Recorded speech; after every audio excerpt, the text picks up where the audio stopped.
Kitu kingine ambacho nitapenda kumalizia katika mazungumzo yangu, kuna watu huwa wana tabia kuwakatisha tamaa wenzao,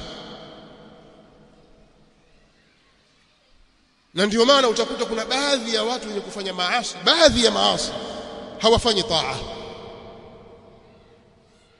Kwa mfano, tuchukue mfano tu, mlevi wa pombe au teja,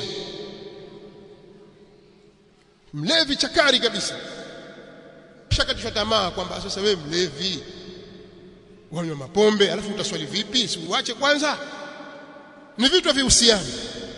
Hii ni dhambi na hii ni taa, ni vitu vihusiana, kwa maana kwamba mlevi pia anaweza kawa ni 5 salawati dhambi, pamoja na kwamba atakiwa aiache dhambi ile, lakini kutokuiacha dhambi ile hakumfanyi yeye kuwa ndio sababu ya kutokufunga Ramadhani.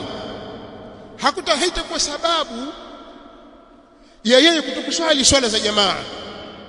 Aje tu akiwa hajalewa, akiwa na pombe zake, swala yake itakubaliwa.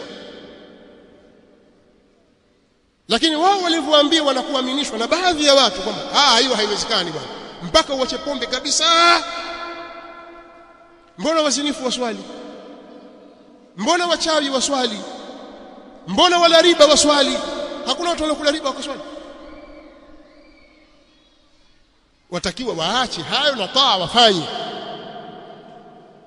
Sasa mtu kuchanganya amali njema na nyingine mbaya ni jambo laweza likamtokea Muislamu. Wa akharuna i'tarafu li dhunubihim khalatu amalan salihan wa akhara sayyi'a.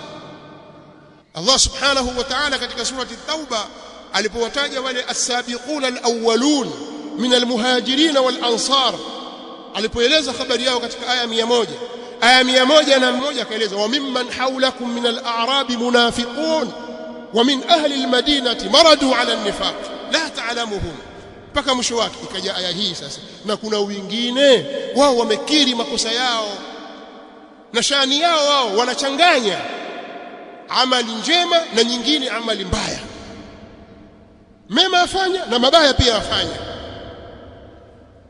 Hakuna watu wao, basi hakika Allah atawasamehe wao maadamu wamekiri makosa.